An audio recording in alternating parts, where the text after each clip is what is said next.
बाहरी राज्यों में असम के युवक की मौत। बेरोजगारी ने छीनी एक और जिंदगी। और आपनालोके किबा এটা প্ৰশাসনৰ ফালৰ পৰা চৰকাৰৰ ফালৰ পৰা কিবা এটা ল'ৰাটোৰ কাৰণে কিবা এটা কৰিব। আমি আছো যদিও আপোনালোকে কিবা এটা কৰক, মোৰ বাৰ যাতে কোনো অসুবিধা নহয়, ল'ৰাটোৰ পঢ়া-শুনাৰ কাৰণে কিবা এটা আপোনালোকে দায়িত্ব লওক।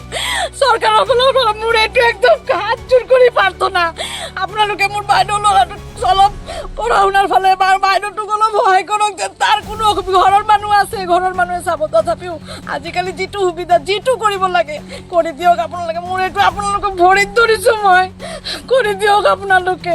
ল'ৰাটোৰ মুখৰ ফালে চাই ল'ৰাটোৱে একো বুজি নাপায়, তাৰ দেউতা ঢুকাইছে, ই মোবাইল লৈ খেলি আছে, ই খেলি সৰু ল'ৰাবিলাকৰ লগত খেলি আছে, হাঁহি আছে, ইয়াৰ ভিতৰত একো ফিলিংছ নাই যে ইয়াৰ দেউতা ঢুকাইছে। সেইকাৰণে মই হাত জোৰ কৰি প্ৰাৰ্থনা কৰিছোঁ, ল'ৰাটোৰ ফালে আপোনালোকে চাব।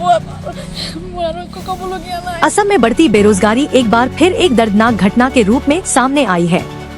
रोजगार की तलाश में बाहरी राज्यों की ओर रुख करने वाले युवाओं की जिंदगी अब असुरक्षित होती जा रही है।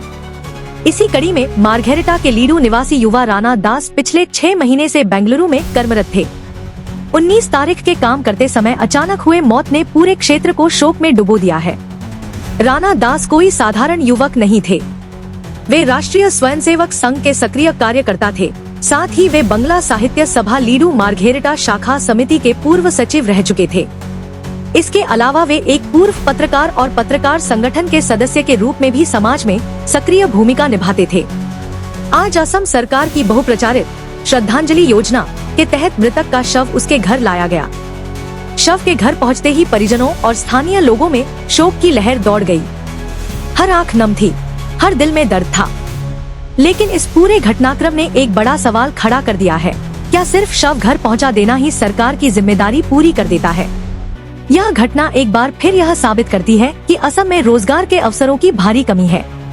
मजबूरी में यहाँ के युवा बाहरी राज्यों में काम की तलाश में जाते हैं, जहाँ उनकी सुरक्षा भी सुनिश्चित नहीं होती। लगातार हो रही ऐसी घटनाएं सरकार की नीतियों पर गंभीर सवाल खड़े करती है। सरकार श्रद्धांजलि योजना का ढोल पीट रही है, लेकिन सच्चाई यह है कि यह योजना केवल मौत के बाद की व्यवस्था है, जीवन बचाने की नहीं। अगर राज्य में ही छोटे बड़े उद्योग स्थापित किए जाते, स्थानीय स्तर पर रोजगार के अवसर पैदा किए जाते, तो शायद युवाओं को अपनी जान जोखिम में डालकर बाहर नहीं जाना पड़ता। जब तक असम में स्थायी रोजगार के अवसर नहीं बनते, तब तक ऐसे हादसे रुकने वाले नहीं हैं। यह घटना सरकार के लिए एक चेतावनी है। अगर अब भी ठोस कदम नहीं उठाए गए, तो असम के युवाओं का भविष्य अंधकार में ही रहेगा। News desk report, any times 24/7।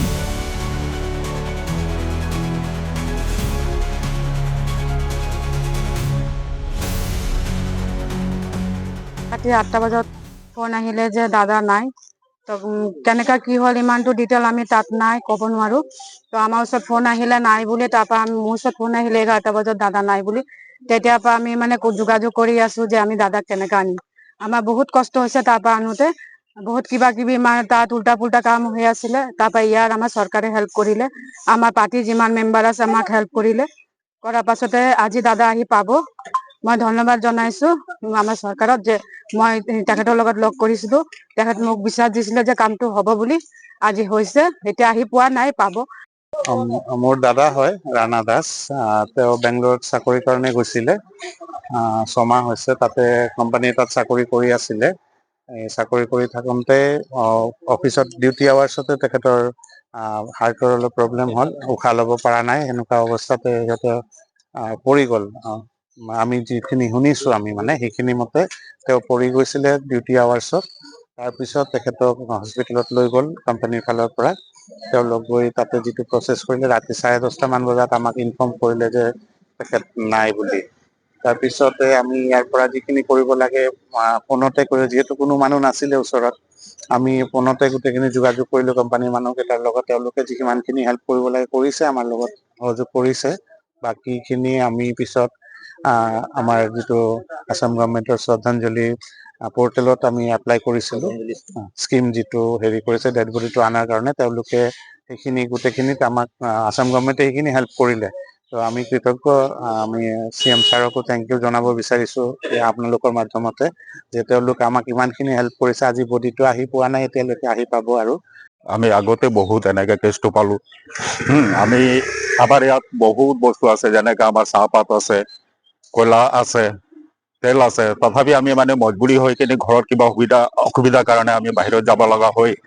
কিন্তু আমাৰ সেইটো কোনে চৰকাৰ আজিৰ লগত গুৰুত্ব দিয়া নাই। এনে বহুত ল'ৰা আমি হেৰুৱাইছো, যিটো আগন্ত মানে এনেকা নহ'ব বুলি আমি কামনা কৰি আছো। চৰকাৰৰ লগত অনুৰোধ জনাইছো, যেনেকা এনেকা আপুনি অলপ চকু দিব, খালি বিধায়ক হৈ থাকিলে নহ'ব, আমাৰ সমস্যাবিলাক আপুনি বুজি পাব বুলি আমি সেইটো কামনা কৰিছো আৰু আপোনাক বাৰম্বাৰ অনুৰোধ কৰি আছো। হয়, সেইটো আমাৰতো ইয়াত মানে যিটো মেইন উদ্যোগ আছিলে, সেইটো ইণ্ডাষ্ট্ৰিয়েল আগতে 3-4টা কোম্পানী আছিলে, কিন্তু এতিয়াতো বৰ্তমান মানে কোনো উদ্যোগে নাই। হয়, সেইটো কাৰণে আমাৰ মানে বহুত ল'ৰাবিলাকে ইয়াৰ পৰা যোৱা হয়। তো সেইটো আমি যেনেকা মাজত সেই গাঁও সভা হৈছিলে, কিন্তু আমাৰ কাগজ পত্ৰতো উদ্যোগ আনিম বুলি কয়, কিন্তু এনেকা আমি ভৱিষ্যত মানে উদ্যোগটো পোৱা নাই আজিৰ লগত। হয়, সেইটো কাৰণে আমাৰ যি নকৰে চৰকাৰ হওক, এবাৰ পদূলি হলে নহ'ব, সেইটো উন্নয়ন বুলি নহয়। সেইটো পাহাৰ খালি খান্দিলে সেইটো উন্নয়ন বুলি নহয়। মেইন গ্ৰাছত যিটো আছে সেইটো মানে ডেভেলপ হ'ব লাগিছিলে। আমাৰ অসম চৰকাৰ হওক, या ভাৰতীয় চৰকাৰ হওক, আমাৰ সেইটো উন্নয়ন লাগে। আজি আনি নহ'লে আগন্তুক আমি বহুত ল'ৰা এনেকা আমি হেৰাই গৈ থাকিম। আমাৰ অনুৰোধ আছে চৰকাৰৰ লগত, যিকোনো চৰকাৰ হওক, কংগ্ৰেছ হওক, বিজেপি হওক, কিন্তু সেইটো গুৰুত্ব দিব বুলি আমি আশাবাদী। আমি জানতা হয়, যাৰ ঘৰত হৈছে সেই গম পাইছে। সেইটো কাৰণে চৰকাৰৰ লগত মোৰ বিনম্ৰ অনুৰোধ আছে, এতিয়া আপোনাৰ চৰকাৰ বনোৱাৰ পাছত সেই বস্তুটো আপুনি গুৰুত্ব দিয়ক, ইয়াত ইণ্ডাষ্ট্ৰিয়েল আনি দিয়ক। Any Times 24/7. Your news, your voice.